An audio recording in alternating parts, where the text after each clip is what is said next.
आपको बताऊं, तारीख में आपने सुना होगा, कुरान की तफसीर में भी पढ़ा और सुना होगा कि अल्लाह के जलील क़द्र एक पैगम्बर हज़रत यूसुफ अलैहिस्सलाम, सुना है ना नाम हज़रत यूसुफ।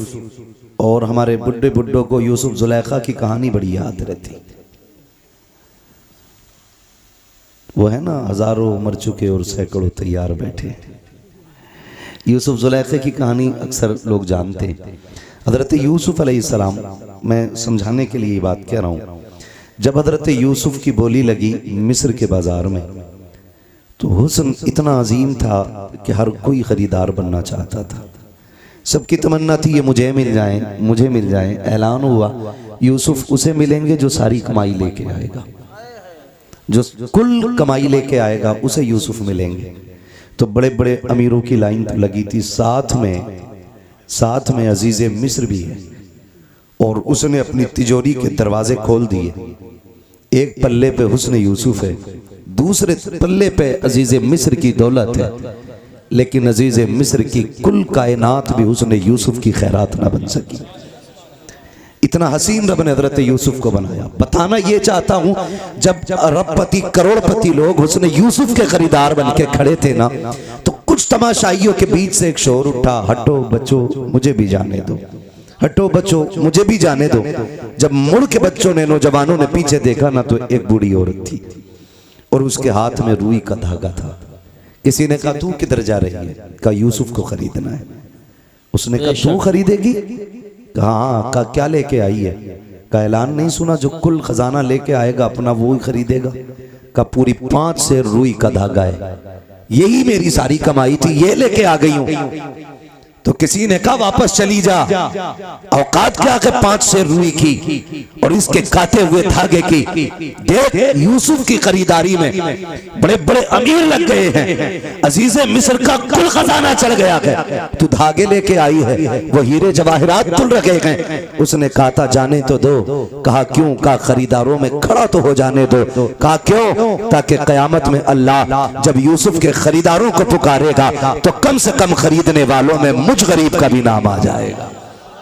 वाह वाह वाह। तो हम तो ये चाहते हैं ताकि कयामत में जब मुस्तफा के हस्सान को आवाज दी जाए तो हस्सान आगे बढ़े, उनके पीछे इमाम अहमद रजा खान आगे बढ़े और उनके पीछे हम सारे गुनाहगार आगे बढ़ जाए। सुभान अल्लाह। तो इसलिए आपसे कहा जाता है आप भी हिस्सा कर लिया करें। इसी को कहते हैं उंगली कटा के शहीदों में नाम लिखाना। क्या बात है, बहुत अच्छी मिसाल पेश की। वो तो निहायत सस्ता सौदा बेच रहे हैं जन्नत का, हम मुफलिस क्या मोल चुकाएं अपना हाथ ही खाली है। हम मुफलिस क्या मोल चुकाएं अपना हाथ ही खाली है। आज की ये महफिल सजाई और शुक्र रब का, किसी की टोपी से ऐसा नहीं लग रहा है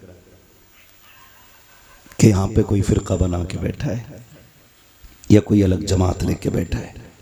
अल्लाह आपको सलामत रखे। ये खुशबू पूरे मुल्क में होनी चाहिए कि एक ही सफ में खड़े हो गए महमूद व अयाज, ना कोई बंदा रहा ना कोई बंदा नवाज। आज की अजीम महफिल हुजूर की विलादत की, हुजूर की विलादत से मंसूब करके सजाई गई है। हुजूर आए, कायनात में बहार आई। सुभान अल्लाह। मेरे इमाम इश्क मोहब्बत कौन, जिनके बारे में आज दुनिया कहती है डाल दी कल्ब में अज़मत मुस्तफ़ा। सुभान अल्लाह। सैयदी आला हजरत पे लाखों सलाम पढ़ें, सैयदी आला हजरत पे लाखों सलाम। लाखों सलाम। सारे आला हजरत वाले ना, अल्हम्दुलिल्लाह, है ना। अगर हो किसी को एतराज़ तो खड़ा हो जाए भाई, आज उसी से बात कर ली जाए, है ना। सारे आला हजरत वाले डाल दी कल्ब में अज़मत मुस्तफ़ा, सैयदी आला हजरत पे लाखों सलाम। मैंने तो सुना था जवानों की जवानी बड़ी ताकतवर होती है, लेकिन आपको लग के मुझे लोगों के बुढ़ापे अच्छे लग रहे हैं, है ना। इस पूरी बेल्ट में जवान बैठे हैं और आवाज़ सबसे हल्की है आपकी। मैं आपको बता दूं ये हुजूर की महफिल है। कई बार ऐसा भी होता सुभान अल्लाह कहने में लोग शर्म महसूस करते हैं, कुछ ये सोचते हैं ये तो छोटे लोगों का काम है, हम तो बड़े लोग हैं जी, हम सुभान अल्लाह क्यों कहें। एक बात याद रखिए, ये हुजूर की महफिल है, यहाँ जितने बड़े होके बैठोगे उतने छोटे होके जाओगे, बेशक। और यहाँ जितने छोटे होके बैठोगे अल्लाह उतना ही बड़ा बना के आपको वापस करेगा। सुभान अल्लाह। हुजूर की महफिल है। लोग कहते हैं क्या मिलता है जलसों से, मैं कहता हूँ तेरी नीयत अच्छी नहीं। तू नहीं, हम जलसे में गए वैसे ही आ गए, कोई फर्क नहीं पड़ा। मैंने लोग मदीने से खाली लौट आते, सही बात।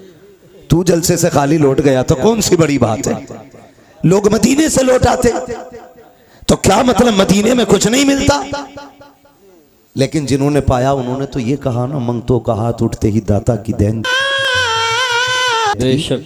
दूरी कबूल अर्ज में बस हाथ भर के है, मांगेंगे मांगे जाएंगे मुंह मांगे। जिन्होंने उनको देते देखा है उन्होंने तो ये कहा ना, कौन देता है देने को मुंह चाहिए, देने वाला है सच्चा, देने वाला है सच्चा, देने वाला है सच्चा हमारा नबी। जिन्होंने देखते हुए देखा है उन्होंने तो बड़ी शान से कहा, आता है फकीरों पे उन्हें प्यार कुछ ऐसा, खुद भीख दें और खुद कहे मंगते का भला हो। लोग कहते जलसों में क्या रखा है, मैं कहता हूँ महफिल में आके बैठ, खुदा की कसम अगर नीयत अच्छी हो, नींद यहाँ आ जाए तो फिर ख्वाब में शैतान नगी आमीना का लाल आया करता है। सुभान अल्लाह। हुजूर ख्वाब में आते हैं। फरमाया गया जिस जगह पर अल्लाह और उसके रसूल का जिक्र होता है उस जमीन को जन्नत की क्यारी बना दिया जाता है। बेशक बेशक बेशक। और कितनी बड़ी बरकत चाहिए, जन्नत की क्यारी बना दिया जाता है। तो यहाँ कोई बड़ा होके ना बैठे, सारे हुजूर के नौकर बन के बैठे। हम भी हुजूर के नौकर, आप भी हुजूर के नौकर। मेरी नौकरी नबी नबी करना है, आपकी नौकरी नबी नबी सुनना है, सुभान है ना। बस और मुझे जो कुर्सी मिली है वो इसलिए ताकि आसानी से मैं आपसे मुखातब हो सकूं। जी जी जी बेशक। बाकी कोई मेरे 8 हाथ पैर नहीं है, 4 आंखें नहीं है, मैं भी आप ही की तरह समाज में रहता हूँ। बहुत गौर से मेरी बात सुनने की कोशिश करें।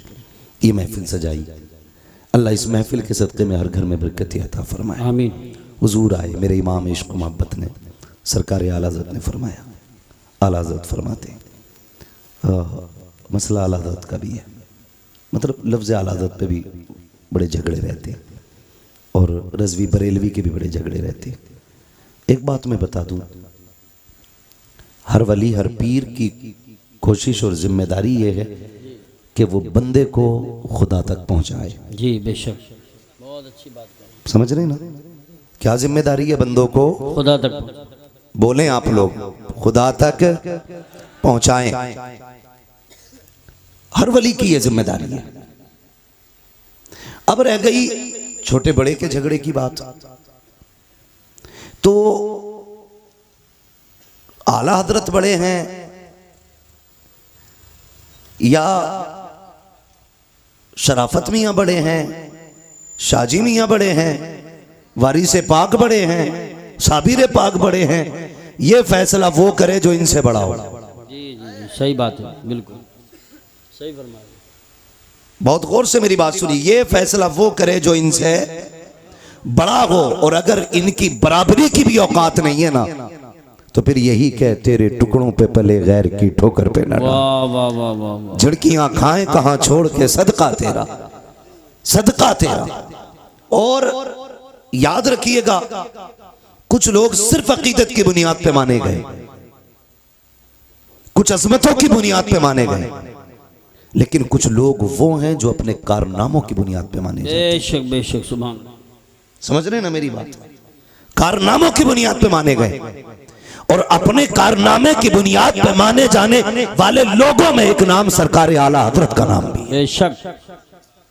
मैं ये पूरी जिम्मेदारी के साथ कहता हूं, अल्लाह का शुक्र है कि मैं सिलसिले से जुड़ा हूं बरेली शरीफ। जी अल्हम्दुलिल्लाह। अगर मैं बरेलवी सिलसिले से ना भी होता, कादरी ना होकर के चिश्ती होता या किसी और सिलसिले से होता, फिर भी मैं इमाम अहमद रजा का दामन नहीं छोड़ता। जी बेशक। क्योंकि हम इमाम अहमद रजा को इसलिए नहीं मानते कि वो हमारे पीर घराने से हैं, हम इसलिए मानते हैं क्योंकि आज तक वो मेरे मुस्तफ़ा की इज्जत और नामूस पे पहरे दे रहे। सुभान अल्लाह सुभान अल्लाह, वाह वाह वाह वाह वाह। इसलिए मानते हैं हम उन्हें कि वो आज तक मेरे मुस्तफ़ा की अजमतों पे पहरे दे रहे हैं, आज तक उन्होंने हमारे अकीदे की हिफाजत की हुई है। अगर यही बात होती तो हम अजमेर वाले को नहीं मानते, हम कहते थे वो हमारे सिलसिले में नहीं है, लेकिन हम अजमेर वाले को बरेली वाले से ज्यादा मानते। जी बेशक, सुभान। क्योंकि ईमान लाने वाले को मोइनुद्दीन कहा जाता है, ईमान बचाने वाले को इमाम अहमद रजा खान कहा जाता है। सुभान अल्लाह। तो हम अपने मोहसिन का एहसान माने। अब अंगूठा छाप दौर नहीं रहा, अब सारे पढ़ने लिखने वाले लोग हैं। अब किसी के कहने पे किसी को नहीं माना जाएगा, अब देख करके काम माना जाएगा। इमाम अहमद रजा को सिर्फ नारे की बुनियाद पे नहीं, हकीकत यह है कि उनके कारनामे को पढ़ने की जरूरत है, उनकी तहकीकात को समझने की जरूरत है। इमाम अहमद रजा की पूरी जिंदगी पढ़ लीजिए, न अपने बाप का तहफ़्फ़ुज़ किया है, न खानदान का तहफ़्फ़ुज़ किया है, न नस्ल का तहफ़्फ़ुज़ किया है। खुदा की कसम, आज खान साहब अगर मोहतरम मेरी नजर में है इसलिए है कि उस खानदान में बरेली का अहमद रजा खान पैदा हुआ है, लेकिन उसके बावजूद मैं कहता हूँ इमाम अहमद रजा को इसलिए नहीं माना गया कि पठान घराने से ताल्लुक रखते हैं, इसलिए नहीं माना गया कि काबुल का खानदानी पठान है मेरा रजा, इसलिए माना गया कि जब अजमत और नामूस पे उंगलियां उठाई गई, जब इल्मे गैब पर उंगली उठाई गई तो सारे खामोश थे। सबसे पहले उठने वाली आवाज को इमाम अहमद रजा की आवाज कहा जाता है, बरेली की आवाज कहा जाता है। मेरे इमाम ने जब इज्जत और नामूस पे बात मुस्तफा की आई थी और जब लोगों ने यह कहा था कि वो बड़े भाई की तरह है, गांव के चौकीदार की तरह है, तब मेरे इमाम ने कहा था खामोश हो जाओ, उनकी अजमत तो ये है सरवर कहूं के मालिक को मौला कहूं तुझे, बागे खलील का गुले सेबा कहूं तुझे, तेरे तो बस ऐबे तनागी से ऐबरी हैरान हूं मेरे शाख में क्या क्या कहूं तुझे। नारे तकबीर, नारे रिसालत, नारे गौसियत, मसलके आला हजरत, फैज़ान आला हजरत हज़रत अल्लामा मुफ्ती हम्माद रज़ा साहिब क़िबला उलमाए अहले सुन्नत। सुभान ये है दामन, ये है गिरेबां, आओ कोई काम करें, मौसम का मुंह तकते रहना काम नहीं दीवानों का। बेशक। अब हमें घर के झगड़ों से निकल करके बाहर के झगड़े देखने हैं, घर के झगड़ों से निकल के बाहर के झगड़े देखने हैं। अब शजरों पे फख्र नहीं करना है, बेशक। अब मुरीदों की रजिस्टर्ड नाम बता करके इलाकों पे कब्जों पे बात नहीं होगी। क्या कहने हैं, वाह वाह वाह वाह वाह। अब ये नहीं कहा जाएगा मेरा पीर अफजल या तेरा अफजल, अब ये कहा जाएगा सबसे आला वो औला हमारा नबी, सबसे बाला वो बाला हमारा नबी, सारे अच्छों में अच्छा समझिए जिसे है उस अच्छे से अच्छा हमारा नबी, सब चमक वाले उजलों में चमका किए अंधे शीशों में चमका हमारा नबी। सुभान अल्लाह, सुभान अल्लाह, बहुत खूब, बहुत खूब। और मैं तो खानका की लोगों से भी गुजारिश करूंगा, अब वक्त बैठने का नहीं है, निकलो अब हुजूर की अजमत के लिए, निकलो उनकी नामूस के लिए। किसी की इज्जत मेरे हुजूर की इज्जत से बड़ी नहीं, किसी का खान वादा मेरे नबी के घराने से आला नहीं, कोई भी इज्जत और रिफात में मेरे आका से आला नहीं। याद रखिएगा, अब इज्जत उसी की जाएगी जो हुजूर की नामूस की बात करेगा, जो हुजूर की इज्जत की बात करेगा। अब हमें खानकाही झगड़ों में नहीं पड़ना है, अब हमें पीरों की अफजलियत नहीं, अब हमें अपने नबी की बात करनी है, हम अपने नबी की बात करनी है। क्या तमाशा कम नहीं बना, क्या क्या न किया गया। हमारे खानदानी झगड़ों ने भाई को भाई के खिलाफ खड़ा कर दिया, अपनों को अपनों का कातिल बना दिया। मेरे भाई किस ख्वाबे गफलत में हो, कचहरी जाके देख लो, जाकर के खुदा की कसम मुकदमे सबसे ज्यादा हम पर है, जेलों में जाके देखो हमारी तादाद सबसे ज्यादा है, इमरजेंसी वार्ड में चले जाओ, सर फटे टूटे फूटे सबसे ज्यादा मुसलमान आ रहे हैं। मुझे बताओ तो सही, टांगे तोड़ने वाला कौन है, सर फोड़ने वाला कौन है? अब्दुल्लाह का सर अब्दुल रहमान ने फोड़ा है, अब्दुल रहीम का सर अब्दुल गफूर ने फोड़ा है। आपस के झगड़े हमारे हैं। मेरे भाई मैं कुछ कहना चाहता हूँ, अब वक्त बहुत सर से ऊपर जा चुका है, जो कहा गया था जमाना अपनी चाल चल चुका है। अब गुलाम मुस्तफा को बेदार होने की जरूरत है। किस चीज का झगड़ा है? इसने मेरे पीर को नहीं माना, इसने मेरे हजरत के हाथ नहीं चूमे। बंद करो सबके हाथों को चूमना,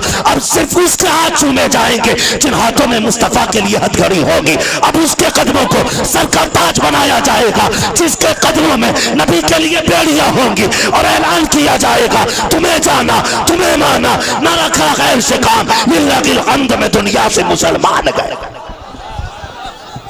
नारे तकबीर, नारे रिसालत, देखो हमारे नबी की शान, बच्चा बच्चा है, देखो हमारे नबी की शान। ए गुस्ताख, ए कुत्ते, देखो हमारे नबी की शान। बच्चा बच्चा है कुर्बान। वो भाई निकलो इन झगड़ों से, बहुत अच्छी बात की। कब तक झगड़े करोगे? ये इज्जत करेंगे जिसके मेरा अफजल मेरा अफजल, वो भाई कितनी देर? ठीक है मैं किसी के पीर के खिलाफ नहीं बोलता। मैं जानता हूं 2 रोटी खाते हो, घास तो खाते नहीं हो। जो जाकर के किसी ऊंट को पीर बना लोगे, किसी बकरे को पीर बना लोगे, 2 रोटी खाते हो, सोच समझ के फैसला किया होगा। और अगर डूब भी गए हो कहीं जाकर के तो आप जिम्मेदार होगे। उलमा का काम बताना है, हाथ पकड़ के मनाना नहीं।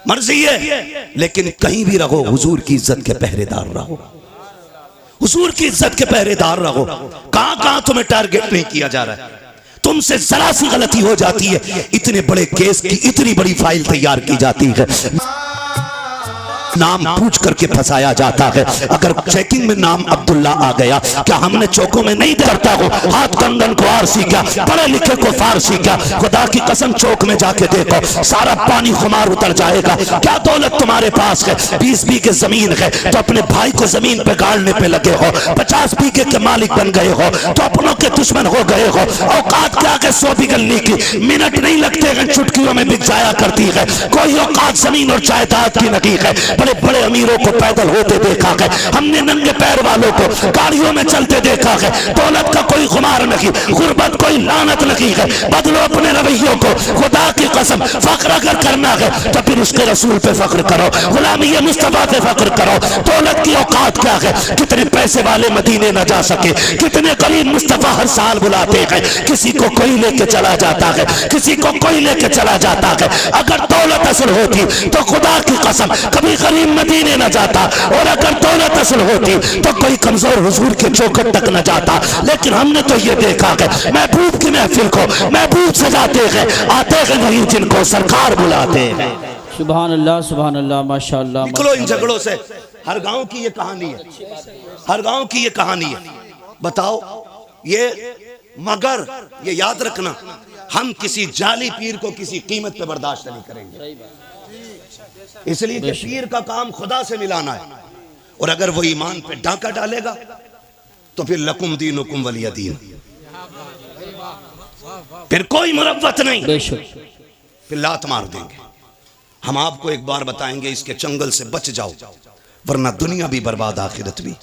फिर काम आपको करना। मेरे भाई निकलो और हुजूर की इज्जत की बात करो, हुजूर की नामूस की बात करो। कुत्ता भौंक के कहता है, मैं तो उसे खिंजीर कहते हुए भी खिंजीर की तौहीन समझता हूं, जिसने 2 रातें पहले मेरे हुजूर के खिलाफ भौंका। मैं वो जुमले नहीं दोहराना चाहता, लेकिन उसको औकात दिखाना चाहता हूं। आज जो तेरा नापाक वजूद जमीन पे है, उसी मोहम्मद अरबी का सदका है। बेशक, वरना अगर हुजूर ने औरतों को इज्जत ना बख्शी होती तो तेरी माँ किसी घर में सुकून से नहीं होती, या तो बाजार में बिक गई होती, या पैदा होते ही कत्ल कर दी गई होती। बकवास करते हुए शर्म नहीं आती? ओ भाई, अपने हुजूर के किरदार को जमाने तक काम करो। डॉक्टर इकबाल का वो शेर, यूं तो सैयद भी हो, मिर्जा भी हो, अफगान भी हो, तुम सभी कुछ हो, बताओ कि मुसलमान भी हो। जी बेशक है। पठान कुर्सी पे बैठा तो किसी अंसारी को जगह नहीं, सही बात। तुरक बैठा तो कोई फकीर बगल में नहीं बैठ सकता। ये अफजलियत है, ये शानो शौकत है। शानो शौकत तो तब पता चलती है जब अल्लाह की बारगाह में किसी बंदे के तज़किरे किए जाते हैं। हाँ, इज्जत वाला वो है जो रब के नजदीक इज्जत हो, अजमत वाला है। तेरे मेरे फैसलों से क्या होता है? आज हम इन्हीं झगड़ों में पड़े हुए, तो इस लायक नहीं वो इस लायक नहीं। सुने, हुजूर ने करम सब पे किया है। मेरे इमाम ने क्या कहा था, खुदा की कसम, वो जो न थे तो कुछ न था, वो जो न हो तो कुछ न हो। जान है वो जहान की, जान है तो जहान है, जान है तो जहान है। सुने, मैं तो खुल के कहता हूं, खुल के कहता हूं, जिस के घर में बेटी है वो किसी भी धर्म, किसी मजहब, किसी भी मिल्लत का हो, अगर हया वाला है ना, तो फिर मेरे नबी की आमद का झंडा जरूर लगाए।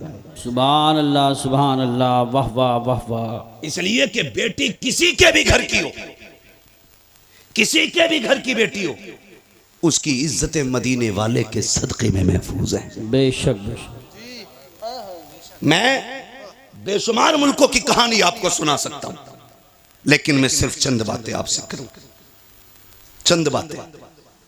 इसी मुल्क की सच्चाई यह थी कि अगर शोहर मर जाता था ना तो बीवी को जिंदा चिता पे जला दिया जाता था, है ना, जिसे सती बोलते थे ना, सती करना, जिंदा जला दिया जाता था। अगर जिंदा ना जलाया जाता तो एक कमरे में 40 दिन के लिए बंद किया जाता, या तो वो घुट के मर जाती और अगर बच जाती जिंदा तो उसका मुंह काला किया जाता और उसको गधे पे बैठा के पैर में गले में जूतियों का हार डाल के घुमाया जाता और ये कहा जाता ये वो मनहूस औरत है जिसकी वजह से इसका शोहर मर गया।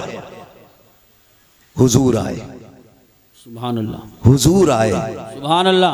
40 साल की बेवा खदीजा से निकाह किया और जमाने को बता दिया औरत पैर की जूती नहीं होती, क्या कहने हैं, औरत घर की शान होती है। बेशक, जो जिंदा जलाया करते थे उन्हें यह बताया बेवाएं मारने के लिए नहीं, बेवाएं जिंदा रखने के लिए हुआ करती। सुभान अल्लाह, सुभान अल्लाह, वाह वाह वाह वाह, बहुत। गैरत क्यों नहीं आती, गैरत क्यों नहीं आती? वो भाई हुजूर आए, बेटियां मुस्कुराई। छोटी बड़ी दौलत है, छोटी इतनी बड़ी दौलत बेटी की है, खुदा की कसम इस जैसा हमदर्द नजर ही नहीं आता। सही बात, यही बात है, इस जैसा हमदर्द नजर ही नहीं आता। हम लोग सफर में रहते हैं, आकिल भाई हैं, यूसुफ भाई हैं, ये उलमा है जो परदेश रहते हैं, अल्लाह ने बेटियों से नवाजा है। खुदा की कसम अगर 4 दिन लेट हो जाते हैं बेटियां फोन करने लगती हैं, अब्बा बताओ ना कब आओगे, दिल नहीं लग रहा है, तुम आओगे तब अच्छा लगेगा। इस दौलत से तो हम महरूम ही रह जाते अगर मेरे नबी नहीं आते। आक़ा करीम आए, आने के बाद एक ऐलान किया था, लोगों मेरी फातिमा मेरे जिगर का टुकड़ा है। हुजूर ने अपनी फातिमा को एक बार कहा, पूरी कायनात बेटियों को जिगर का टुकड़ा समझने लग गई है। आक़ा करीम ने ऐलान फरमाया था, रब ने जिसको 3 बेटियां अता की उसने पाल पोस के बड़ा कर दिया, इज्जत से रुखसत कर दिया। आका फरमाते उसको जन्नत की जमानत मैं दे रहा हूँ। 2 बेटियों वाला खड़ा हुआ, उसने कहा था महबूब जिस पे 3 हो वो तो जन्नती है, क्या 2 वाला महरूम रह जाएगा? फिर मेरा नबी मेरे करीम से गर कतरा किसी ने मांगा, दरिया बहा दिए गए, तुरेबे बहा दिए गए। आला हजरत ने कसम खुदा की कलम तोड़ दिया। मेरे नबी से पूछा आका 3 वाला जन्नती है, 2 वाला महरूम रखेगा? तब मेरे नबी ने कहा था नहीं, जिसकी 3 बेटियां वो भी जन्नती है, जिसको रब ने 2 बेटियां दी, पाल पोस के बड़ा कर दिया, इज्जत से रुखसत कर गया, वो भी जन्नती है। फिर एक वाला खड़ा हुआ, उसने कहा या रसूल अल्लाह 3 वाला भी जन्नती, 2 वाला भी जन्नती, मुझे तो एक बेटी मिली है। आका क्या मैं? मेरे नबी फरमाते हैं तू भी जन्नती है। फिर जब 3 वाला, 2 वाला, 1 वाला, तीनों जन्नती हो गए, फिर वो खड़ा हुआ जिसकी गोद में बेटी ना थी, तब उसने कहा या रसूल अल्लाह मुझ पे तो बेटी कोई नहीं। मेरे नबी ने फरमाया अच्छा 3 वाला भी जन्नती है, 2 वाला भी जन्नती है, जिसके पास एक बेटी है वो भी जन्नती। आगे आका कहते हैं जिस पे बेटी ना हो लेकिन बेटी की तमन्ना हो, इसी तमन्ना के साथ मर गया, मैं हाथ पकड़ के उसे जन्नत में दाखिल कर डालूं। नारे तकबीर, नारे रिसालत, नारे गौसियत, मसलके आला हजरत, फैज़ान आला हजरत, जश्न ईद मिलादुन नबी, मुफ्ती हम्माद रजा साहिब क़िबला। सुभान अल्लाह, सुभान। तवज्जो है सारे लोगों की, इतनी बड़ी दौलत, आका करीम जन्नत बांट रहे हैं, जन्नत हुजूर के सदक़े में मिल रही है। मैं खुल के कहता हूं जिसके घर में एक भी बेटी है ना वो मेरे नबी के नाम का झंडा लगाए, बेशक मेरे नबी के नाम का झंडा लगाए। भाई मेरी तरफ पंखा ना कीजिएगा भाई, नुकसान देगा बाबू, पंखा उधर ही रहने दो। तवज्जो है ना, एसी वाला मसला मुकर्रिर का होता है, शायर का, ये जितना गर्म होता है उतना ही बंदों को ठंडा करता चलता है ना। एसी ठंडी हो जाए तो फिर हवा ठंडी नहीं होती है। तवज्जो है सारे लोगों की। चलूं आगे जी, इरशाद। बेटियां हुजूर के सदक़े में मिली, हुजूर के सदक़े में ये रिश्ते। आपसे एक बात कहूं खुदा के वास्ते, खास करके हमारा ये इलाका जितना भी आता है, रामपुर, मुरादाबाद, संभल, अमरोहा तक, उधर बरेली तक, हमने ना तबाही मचा रखी है। सही बात। दिल के पपोले जल उठे सीने के दाग से, इस घर को आग लग गई घर के चिराग से। बहुत अच्छे नसीहत कर रहे हैं। बाहर के झगड़े उतने नहीं थे जितने घर के हो गए। और याद रखिएगा बंदा पूरी दुनिया से लड़ सकता है लेकिन अपनों में आके टूट जाता है, अपनों से नहीं लड़ सकता। आप कहेंगे ये बात मैंने कैसे कर दी? बुरा ना माने, जिसके घर हम बेटी लेने जाते हैं ना वो भी हमारा अपना है या अपना होने वाला है। और जो बेटी लेने आया है ना, वो भी हमारा अपना है या अपना होने वाला है। निकाह से पहले क्या कसाईयों वाली हरकत हमारी नहीं होती है? कसाई मीन्स बिरादरी मत लेना, मैं मजबूती दे दिल की मुराद ले रहा हूं इसमें। चलो इसकी जगह दूसरा जुमला बोलने, जल्लाद होते हैं हम लोग, जल्लाद होते हैं। 10 लाख देगा तो बारात आएगी, वरना जा अपनी बेटी की बारात कहीं से मंगा ले। मुझे बता, हुजूर आए तो बेटियां पैदा होने के बाद कम से कम पैदा होते ही मार दी जाती थी, उनके पालने का तो एहसास नहीं था। जी जी। आज 20 साल की बेटी को जब आग लगाई जाती है ना, तो सिर्फ एक बेटी नहीं मरती, कर ले बंदे, कई खानदान मर जाते हैं। सिर्फ एक गाड़ी तो सिर्फ एक औरत का गला नहीं घुटता, कई खानदानों का गला घुट जाता है। क्यों? हुजूर बेटी बचाने आए हैं ना, और उम्मत की जिम्मेदारी थी बेटी की हिफाजत करती, और बेटी ही उम्मत ही बेटी की कातिल बन बैठी। आप कहें हमने तो किसी को नहीं मारा, चलो आपने अपना हाथ नहीं लगाया। अगर कोई गरीब गुर्बत की वजह से उसकी बेटी को कोई अपना नहीं रहा था और वो ट्रेन के आगे कूद के खुदकुशी कर लेता, तो बताओ इसके कत्ल में किसका हाथ है? कहीं ना कहीं हम जिम्मेदार नहीं है। नौजवानों जरा दिल पे हाथ रख के मेरी बात सुनो, मैं जन्नत बांटने नहीं आया, अलबत्ता हुजूर की बात आप तक पहुंचाने आया हूं। मेरा काम ही सिर्फ इतना है कि आका का पैगाम आप तक पहुंचाऊं, और ये जो सारी बात हम करते हैं हुजूर की बातों को आसान करके आप लोगों तक पहुंचाते हैं ताकि आप आसानी से समझ जाएं। तवज्जो है सारे लोगों की? जी जी। क्या ये हकीकत नहीं है? लोग आते नहीं है मस्जिदों में, इमामों से पूछो आके रात की तन्हाई में कहता तावीज दे दो। लोग आते रिश्ता करने के लिए लौट जाते हैं, पता नहीं क्या हो जाता। बेटी नेक भी है, खूबसूरत भी है, लेकिन इतना मैं उसकी मांगी हुई गाड़ी नहीं दे सकता। अलबत्ता मेहमानों को इज्जत की 2 रोटी तो मैं भी खिला देता हूँ। खुदा की कसम कमी कहीं नहीं रखी जाती है। हमारे खानदानों के इख्तलाफात, हसद की आग इतनी लगी रहती है। जहाँ किसी की बेटी की रिश्ते की बात आई, करवट वाला पता लगाता कहाँ के लोग आए थे, कहा फला जगह के, क्या हुआ कि 5000 रुपए दे गए अपना के। तो इतनी फिक्र उसको नहीं होती है जिसके घर रिश्ता हो रहा है, जितनी पड़ोसी को होने लगती है। कहता नंबर पता करो, नंबर निकालो, ढूंढ के नंबर निकाल के कहता यार तुम ही आए थे कल लड़की देखने? कहा हाँ आए तो थे। कहा तुम्हें कुछ और पता चला? कहा क्या? कहा बस रहने दो, अगर नहीं पता तो हम क्या बताएं। इतनी सी बस एक तीली दिखाने की जरूरत होती है। गरीब की बेटियों की हसरतें सीने में दब के रह जाया करती हैं। हद तो तब हो जाती है जब बारात आने में 8 दिन रह जाते हैं, या बारात वाला दिन होता है, खानदान से फोन चला जाता है, मोहल्ले से फोन की घंटी बज जाती है, बारात लेके तो आ रहे हो, लेकिन याद रखना यहाँ तुम्हारे लिए कोई इंतजाम नहीं है, रुसवाई हो जाएगी। इतने जुमले होते हैं, खुदा की कसम पलट के फोन आता है, लड़के वाले कहते हैं सुनो जी बारात नहीं लेके आ रहे हैं, अपना इंतजाम कोई और कर लो। बेटी का बाप रो के कहता है कोई खता हो गई हो तो बताओ, कोई कमी आज तक की हो तो बताओ। सुनो तुम आए थे, हमारे पास 5000 का इंतजाम था, हमने 5 का कर्जा लेके तुम्हारी मेहमान नवाजी की थी, तुमने हमसे 10 लाख मांगे थे, मेरे पास 5 लाख थे, मैंने बेटे के हिस्से की जमीन बेच करके तुम्हें 10 लाख दिए थे। बताओ तो सही किस जगह पे औकात से बढ़ करके तुम्हारे लिए नहीं कहा, नहीं किया। खुदा की कसम जब बाप रो के इतना कहता है, सामने वाला बंदा साफ कह देता बारात नहीं लानी है, हमें आना ही नहीं है, तुम जो चाहो करो। मुझे बताओ तो सही, तेरी एक फोन की घंटी ने किसी की जिंदगी में आग लगा दी है, किसी बाप की जिंदगी भर की खुशियों को तबाह कर दिया है।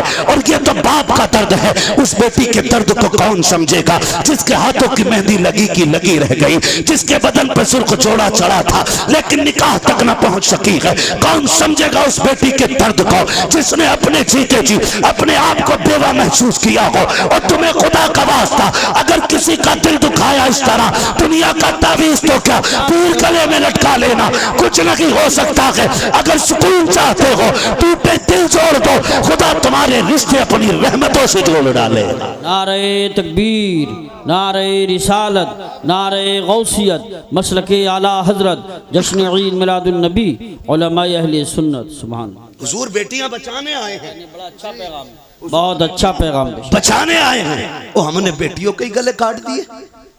आज उसके आगे बेटी है, कल तेरे आगे भी बेटी होगी, कल तेरे आगे भी बेटी होगी। मैं खुल के यूसुफ भाई कहता हूँ, दूसरों की बेटी पे सितम करो और ख्वाब देखो मेरी बेटी रानी बने, हो ही नहीं सकता। उसूल याद रखो, तुम दूसरे की बेटी को इज्जत दो, अल्लाह तुम्हारी बेटी को इज्जत अता फरमाएगा। बेशक ये उसूल है। तुम दूसरे की बेटी को इज्जत दो, अल्लाह तुम्हारी बेटियों को इज्जत अता फरमाएगा। कितना अजीम रिश्ता दिया रब ने। हुजूर आए, खुदा की कसम बेटियों वाली दौलत मिल गई। और मेरे आका तो कभी अपनी शहजादी को देख के खातून जन्नत को फरमाते थे, फातिमा उम्मी बाद उम्मी, फातिमा मेरी माँ के बाद मेरी माँ है। यानी आका फरमाते थे मेरी माँ के बाद अगर किसी ने सबसे ज्यादा मुझसे प्यार किया है तो मेरी फातिमा ने प्यार किया है। सुभान अल्लाह माशाअल्लाह। ये हुजूर फरमाते थे मेरी फातिमा मेरी माँ के बाद मेरी माँ, यानी कि जो ख्याल मेरी माँ ने मेरा रखा था उसके बाद मेरी फातिमा ने मेरा ख्याल रखा। खुदा की कसम, माँ के बाद अगर किसी लहजे में माँ का प्यार दिखता है ना तो वो बेटी का लहजा होता है। माँ के बाद अगर किसी को फिक्र होती है ना तो वो बेटी को होती है। गलत नहीं कह रहा हूँ, लिख लो मेरे भाई। आज बीवियों के लिए मैं बुराई नहीं कर रहा हूँ बीवियों की, इस्लाम ने औरत को भी हक दिया, माँ को भी हक दिया, बहन को उसका हक दिया। इस्लाम से बेहतर तो कोई भी धर्म का दावा करने वाला वो इंसान को हक इंसानियत का दे ही नहीं सकता, दे ही नहीं सकता। आज बकवास कर रहे हैं इस्लाम ने औरत को हक नहीं दिया। मैंने कहा बेगैरत, तुझे तो एक हक मिला है मगर इस्लाम ने बेटी को दो दो जगह हक दिला है। बाप के घर भी बेटी का हक है बेशक, और शोहर के घर भी बेटी का हक है। बेशक इतनी इज्जत है किसने दी? इस्लाम ने। इस्लाम ने इतनी इज्जत बख्शी। भाई सुने गौर से, बेटी के रिश्ते बड़े अजीम होते हैं। आपसे इतनी गुजारिश है, छोटी सी बात, भले उम्र एक कम कर लेना लेकिन बेटी को उसका हक दे के मरना। बेशक बेटी को उसका हक दे के मरना। हम बड़े सितमगर लोग हैं, हम बड़े जालिम हैं। बेटी पैदा होना, मुंह उतर जाए, मुंह उतर जाए, क्या हुआ, ये तो पराए घर चली जाएगी। अब्बा कह रहा है बात बात में, कब टूट गया ना, सही से काम करे कर, पराए घर जाना है। बर्तन अगर मैला रह गया, माँ कहती है सही से बर्तन धोया कर, पराए घर जाना है। कितनी बार उसे अजनबी होने का एहसास दिलाते हो यार, कितनी बार रुलाते हो उसे जिंदगी में। क्या वो ये नसीब लेके नहीं आ सकी कि उसे कोई अपना भी कह सके? बाप के घर उसे पराए घर वाला कहा जाता है। और जब 18 साल बाप की नौकरी करके ससुराल जाती है, वहां कोई कमी हो जाए तो कहती है पराए घर से आई है। क्या दिया तुमने यार, क्या दिया तुमने उसे? एक हवेली का हक न दे सके। हजरत दुआ करना 7वां उम्र है। बेटी को क्या दिया? का कुछ नहीं जी, आग लगे तेरे सफर में। बेटियों का हक खा के हज करने जा रहा है, अल्लाह मुंह पे मारेगा ऐसी इबादतें। वो कहेगा बंदे का हक अदा नहीं किया, मेरा हक अदा करने आया। लाजिम है आप पे, आप बेटी का हक दे के जाओ। वरना इतना जरूर कर लेना, कम से कम 16 कमरों वाली हवेली में एक छोटा सा कमरा बेटी के नाम कर जाना। सोच रहे हैं ना मैं क्या कह रहा हूं? 20 कमरे की हवेली में एक छोटा सा कमरा बेटी को दे जाना, ताकि कल तेरे इंतकाल के बाद अगर वो आए तो अपना हक समझ के हवेली में पैर रख सके।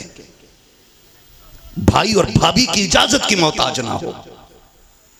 खुदा की कसम, बेटियां तब नहीं टूटी जब बाप का आंगन छोड़ के प्रदेश गई हैं। बेटियां तब टूट जाती हैं जब उन्हें मैके आने के ताने मिला करते।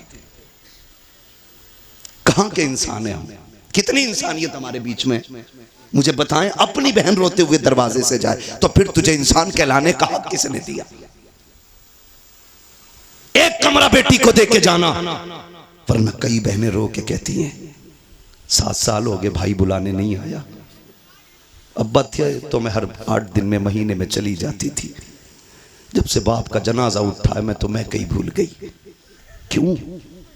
क्योंकि हमें दौलत प्यारी हो गई, रिश्ते प्यारे नहीं रहे। खुदा का वास्ता यार, बहनों के साथ ये सितम न किया करो।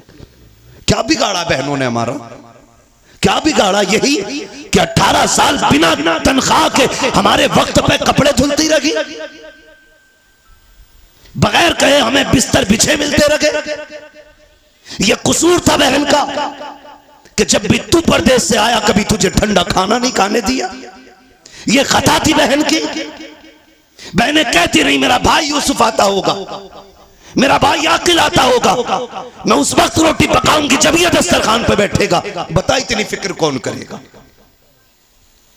उसके लिए तुमने बहन छोड़ दी जो पका के रख के कहती किचन से निकाल के खा ले, जो कहती मुझे वक्त नहीं है, तू लेट आया, खाना मैंने वक्त पे बनाया था, उसके लिए बेटियां छोड़ दी। बदलो यार अपने आप को। खुदा की कसम बहुत बड़ी नेमत हुजूर के सदके में बहन की शक्ल में मिली है, बहुत बड़ी दौलत बेटी की शक्ल में मिली है। और मैं तो खुल के कहता हूँ जिसने आजमाया ना हो आजमा लेना। जाओ तुम्हारी मर्जी करे, 8 दिन के लिए दिल्ली मुंबई या दुनिया के किसी कोने में घूमने के लिए चले जाओ, फिर जब पलट के आना जान बूझ के ताखीर से घर पे आना, 1 बजे 2 बजे रात को आना। बेटी अगर समझदार हो चुकी है की इज्जत की कसम खा के कह सकता हूँ सबसे पहले दरवाजे पे दौड़ के आने वाली जात जो होगी वो तेरी बेटी की जात होगी। सबसे पहले आवाज देने वाली जो जात होगी वो तेरी बेटी की आवाज होगी। और अगली बात सुन लो, रात के 1 बजे आना, कहना बेटी भूख लगी है, खुदा की कसम कितनी भी तुझे भूख लगी हो, कहना जल्दी कल ठंडी रोटी लेके आ। वो कहेगी अब्बा भी धक्के खा के आया है, परदेश से आया है, क्या घर आके भी ठंडी रोटी खाएगा। वो तेरी बेटी तुझे ठंडी रोटी नहीं खिलाती है क्योंकि तू उसका बाप है। तो तुम्हारे दिलों पे कैसे पत्थर लग जाते हैं कि जायदाद बेटों को दे जाते हो, बेटियों को तुम महरूम कर जाया करते हो। क्या बेटियों का रिश्ता तुमसे नहीं है? खता क्या है बेटी की? क्या वो बेटी का इसलिए उसको छोड़ा जा रहा है? वो मर्द नहीं है। कहा नहीं जी, बेटियां पराए घर जानी है, बेटा अपने घर रखेगा। याद रखिएगा बेटा अगरचे बुढ़ापे का सहारा होता है लेकिन बेटियां माँ बाप के लिए आखिरत का सहारा हुआ करती हैं। सुभान अल्लाह माशाअल्लाह। बदले अपने रवैये। और मुझे बात याद आ गई, अच्छा पैगाम, वक्त भी मुकम्मल हो चला है। आखिरी बात कह के बस मैं बात खत्म कर लूं। अल्लाह आपको सलामत रखे। और बोलिए। सुने बहुत गौर से, बात पुरानी है लेकिन बरमहल कह रहा हूँ जी, इरशाद। बहुत गौर से मेरी बात सुने। कभी कभी ना बेटियां वो कर देती हैं जो बेटे नहीं कर पाते। कभी कभी बेटियां वो कर देती हैं जो बेटे नहीं कर पाते हैं। अगर आप सोचे कि मैं बेटों की बुराई कर रहा हूं तो मैं भी बेटा हूं, आप भी बेटे। मैं रवैये बता रहा हूं, जी जी जी, रवैये बता रहा हूं। वरना बेटा तो अब्दुल कादिर जिलानी जैसा हो तो लाके दिखाओ। सुभान अल्लाह। आलम अरवाह में भी वली है, माँ के शिकम में भी वली है और दुनिया में आने के बाद भी वली है। बेशक। जिसके तीनों दौर विलायत के वाह